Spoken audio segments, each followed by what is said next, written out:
Gentlelady from Missouri. Ms. Bush is recognized for 5 minutes. St. Louis, and I thank you, Chairs Maloney and Connor, for convening this timely hearing. Thanks in large part to those testifying today and the corporations they represent.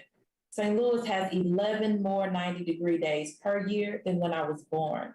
Mr. Lawler, are the overwhelming majority of fossil fuel CEOs Black or white? No, I don't have the exact numbers, but I would assume they're white. Yes. Ms. Watkins, is an oil refinery more likely to be situated in a Black community or a white community? I'm not sure how to answer that, honestly. We've got oil refineries along the U.S. Gulf Coast, and we're very proud to be community members there. Well, it's Black. Yeah, it's Black. Mr. Work, are the impacts of climate change more likely to hit a Black neighborhood or a white neighborhood first?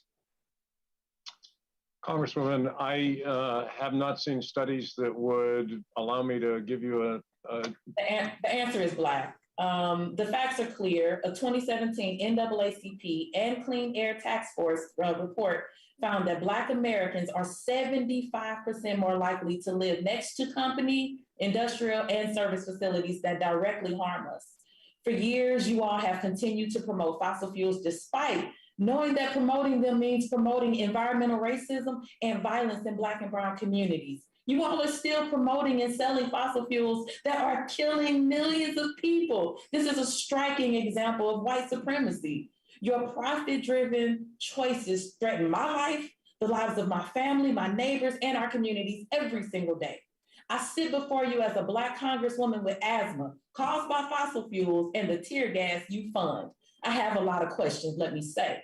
Mr. Woods, as CEO, are you responsible for what Exxon does? Yes or no? It's just a yes or no. For what ExxonMobil does, yes, I am. Thank you. Thank you for that answer. It's not a coincidence that toxic waste is frequently dumped in Black communities like mine. When toxic waste combines with fossil fuel flooding, the impact is unspeakable. My old basement in St. Louis County in a predominantly Black neighborhood used to regularly fill with potentially radioactive waste next to my son's bedroom due to floods made more frequent and intense by your production and burning of fossil fuels. Public school playgrounds in St. Louis regularly flood with radioactive water. Mr. Woods, would you send your children to one of these schools? Yes or no? I'm sorry, could you repeat the question, please? Would you send your children to one of the schools where radioactive waste, where we have this flooding? No, Thank you. I would not. Thank you. And I don't want to either, neither does my community. It's not a coincidence that our communities are more likely to flood. You have known this flooding was coming for years. Ms. Watkins has too. Ms. Watkins, in the 1988 Shell report on page 26, it says, large low-lying areas like Bangladesh may need to be abandoned.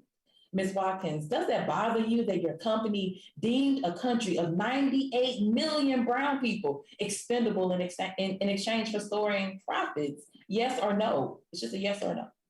Actually, Congresswoman, I'm glad my company's been involved in the science research and involved in these discussions for decades. And we have been open and engaging with communities. And I feel what you're saying, and we are very active in the communities in which we operate and looking to make ourselves very much members of the community and invest in communities, especially where there is risk of climate change hitting harder than in other places. Thank you very much, because it bothers me. Let me just say that. You didn't say it, but I'll say it. It bothers me. It bothers me too. What bothers me is that that's the end of my questions. I have to keep moving. But I have another question for you. Was Shell aware that Black and Indigenous communities in the U.S. would flood and burn first? Yes or no? Black and Indigenous communities. I'm sorry, Congresswoman, I'm not familiar with what you're referencing. Let me ask you this. Are Black communities like mine in St. Louis expendable to you?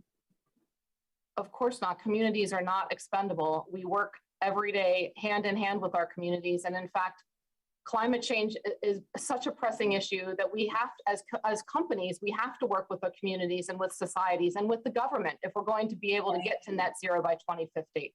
Thank you. And you know, your companies for decades have been misrepresenting information and redirecting attention to solutions you know to be false, and that's continuing even in this hearing. But I thank you for speaking up and saying what you said. We appreciate that. But we're at a tipping point. Developing fossil fuels now, given the escalation of the climate crisis and its harm on Black and brown communities, is unconscionable. Given each of your roles in these attacks on our humanity, you all should resign. Thank you, and I yield back. The gentlelady yields back. The gentleman from California, the vice